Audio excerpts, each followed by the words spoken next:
అంటే ప్రస్తుత రాజకీయాల్లో ఒకవేళ మీరు కడియం శ్రీహరి గారి ఆహ్వానాన్ని అందుకొని అప్పుడే టీడీపీ పార్టీలో చేరి ఉంటే ఆ తర్వాత ఈ కాలంలో పార్టీలు చేరడం అనేది సర్వసాధారణమైన విషయంగా మారిపోయింది.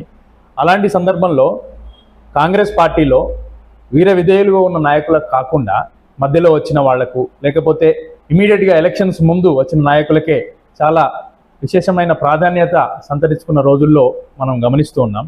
ఇలాంటి సందర్భంలో మీరు 25 ఏళ్ల నుంచి ఒకే పార్టీలో కొనసాగడం మీరు సముచితమే, కరెక్టే అని అనుకుంటున్నారా? 100% వాస్తవం అనుకుంటున్నాను. నాకు ఎందుకంటే ఇలా జనాలలో చూస్తున్నాం, కొందరు ఏ పార్టీ అధికారం ఉంటే ఆ పార్టీలో వెళ్ళడం, మళ్ళీ ఆ పార్టీ వెంట ఇంకో పార్టీకి వెళ్ళడం వల్ల వాళ్ళు స్వలాభం కోసం వాళ్ళు ధనవంతులు అవుతుంది కావచ్చు, పదవులు వస్తున్నాయి కావచ్చు, కానీ నైతిక విలువలు అనేది కోల్పోతుంది. మళ్ళీ ఉదాహరణ చెప్తుంటే మాకు వరంగల్ ఉమ్మడి జిల్లాలో నాయన రాజేందర్ రెడ్డి గారు ఉన్నారు. దాదాపు 30-35 సంవత్సరాలు కాంగ్రెస్ పార్టీని పట్టుకుని ఉంటారు. గత 2-3 సార్లు కూడా ఎన్నికల్లో ఎమ్మెల్యే ఎలక్షన్స్ అప్పుడు టికెట్ వచ్చినట్టు వచ్చి చేజారిపోయింది. ఈ రోజు మొన్న జరిగిన 2023 డిసెంబర్లో ఎన్నికల్లో రేవంత్ రెడ్డి గారు చొరవతోటి ఆయనకు ఎమ్మెల్యే టికెట్ ఇచ్చి ఎమ్మెల్యే అయ్యారు రాజేందర్ రెడ్డి గారు. అంటే మాకు ఒక ఆదర్శం. వరంగల్ ఉమ్మడి జిల్లా వరకు వస్తే నాయన రాజేందర్ రెడ్డి గారు అనే వ్యక్తి మాకు ఆదర్శం. ఆయనకు కూడా ఎన్నో పార్టీలను ఆహ్వానం వచ్చి ఎన్నో పదవులు ఇస్తామన్నా కూడా పోలేదు. నీతి నిజాయితీగా నిబద్ధతగా కాంగ్రెస్ పార్టీ క్రమశిక్షణగా పనిచేసిందో అతని వల్ల ఎమ్మెల్యే అయిందో.